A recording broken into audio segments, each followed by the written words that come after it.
যেখানে সবচাইতে ধনী ব্যক্তি আপনি। মাশাআল্লাহ। এখন আপনারা বলুন, আমার সম্পদ যদি এখন আপনার হাতে যায়, সবচেয়ে ধনী হবে কে? যাকে দেবেন তিনি হবেন।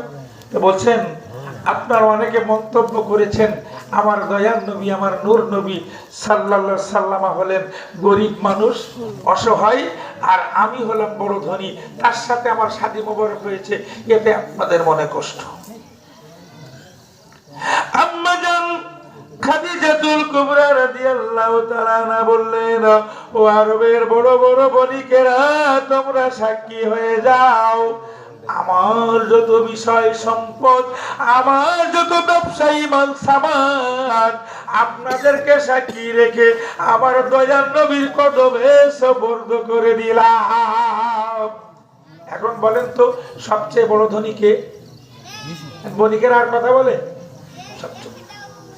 আমার মায়েরা, বোনেরা, যারা আজকে দোয়ার অনুষ্ঠানে হাজির হয়েছেন, অনেক সময় অনেকে এমনও করে ফেলে, বাবার বাড়ি থেকে ছোট্ট একটা কিছু আনলে ওটাকে স্বামীর সাথে একটু বড় করে তুলে ধরে।